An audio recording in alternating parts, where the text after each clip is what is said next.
Ce dont je parle dans ce reportage, ces milices Foulani, c'est un Boko Haram multiplié, c'est un Boko Haram éclaté.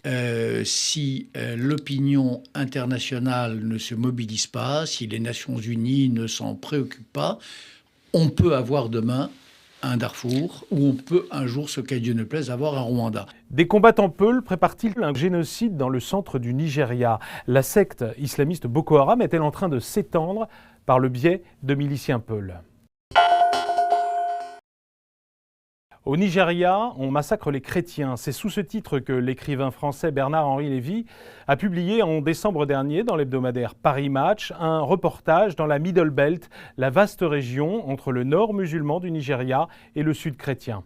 BHL, qui se qualifie de lanceur d'alerte, reconnaît avoir passé une courte semaine dans la région, le temps d'y recueillir des témoignages qui lui permettent d'affirmer que nous sommes en situation de pré-génocide perpétré par ceux qu'il qualifie de miliciens Foulani. Foulani est un terme anglais, en français on parle de Peul, un groupe ethnique majoritairement musulman qui représente entre 35 et 50 millions de personnes sur une grande partie de l'Afrique occidentale. Célia Lebur, vous êtes journaliste, correspondante pour l'agence France-Presse au Nigeria depuis 3 ans et vous travaillez notamment sur ce dossier. Alors de quel ordre sont les violences perpétrées dans le centre du Nigeria? C'est un conflit à couches multiples, comme on dit, en fait, qui est lié à des données climatiques et géographiques parce que les saisons sèches sont de plus en plus longues et difficiles pour les éleveurs du Sahel dans le nord, les poussent à descendre chaque année un peu plus vers le sud ou à y rester plus longtemps et à s'y établir plus durablement. Les éleveurs Peul sont quasiment tous musulmans et les agriculteurs sédentaires sont vraiment majoritairement chrétiens. Donc on peut y voir une ligne de fracture, mais en réalité, c'est absolument pas un facteur déterminant au départ. Selon Bernard-Henri Lévy, on l'a entendu tout à l'heure, les Foulani du centre du Nigeria auraient des liens avec la secte islamiste Boko Haram qui sévit dans le nord-est du pays. Célia Lebur, pour vous, ces accusations sont erronées?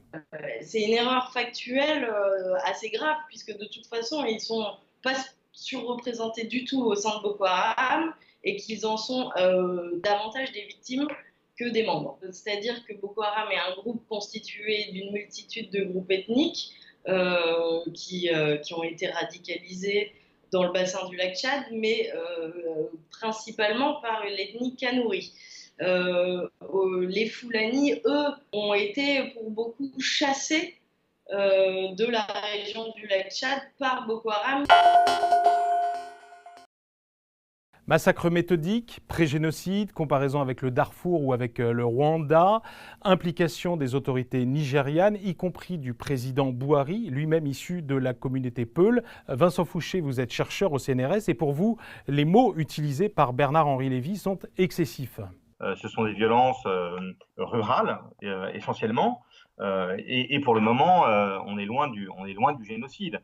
Et d'une certaine manière, c'est en se faisant l'écho sans critique et sans nuance de la position d'un des camps qu'on risque d'aider la montée en tension. Et on voit bien, en fait, BHL a fait ce reportage visiblement en lien avec un réseau chrétien nigérian. Il y a des réseaux chrétiens nigérians qui sont extrêmement militants, extrêmement actifs.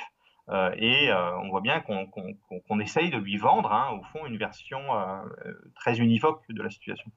Nous avons sollicité Bernard-Henri Lévy pour lui soumettre nos questions. Pour l'instant, nous n'avons obtenu aucune réponse.